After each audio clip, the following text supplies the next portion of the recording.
All right, now it's time for a story all about our local evergreens. Usually they're our wintertime symbol of resilience, but this year the QCA evergreens have been showing shades of brown and yellow. Here to uncover what's happening is Robert Sparts, District Manager of the Quad Cities Davy Tree Services. Robert, thank you so much for joining us today. Yeah, thanks for having me, Shelby. Okay, I want to start off with what the conditions are. What are you seeing with local evergreens this year?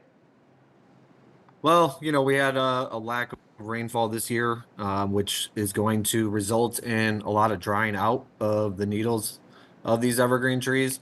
So, an important thing to note is that years like this, we really want to be focusing on watering these trees until we get to freezing temperatures. You can literally water up until, the freezing is occurring in the ground. So. So yeah, expand on that.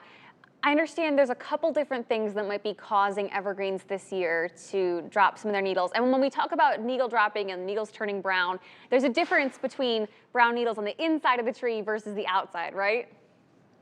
Yeah, so the interior needle shed is going to be caused naturally, as the tree is growing.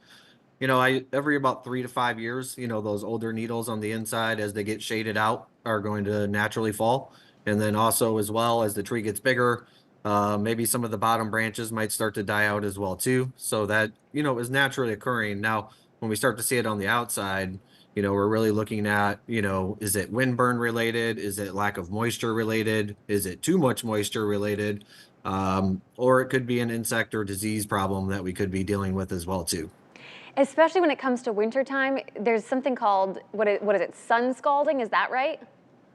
Yeah, sun scalding, it can happen on not only evergreens, but actually deciduous trees as well too. So, you can wrap the trunks with some burlap to help protect them. It's really more of a trunk related problem where you start to maybe see some blackening of the trunk, or maybe even the trunk actually even pops open a little bit. So, there's things that you can do, which is, kind of making a protective layer between the sun and the tree, because as we're getting that constant expanding and contracting of the heating and cooling of the trunk and the water that's inside the tree, it can cause a lot of problems there. Okay, so we know that trees around here have been affected by the lack of rainwater this year. What can homeowners do to help keep their evergreens looking green again?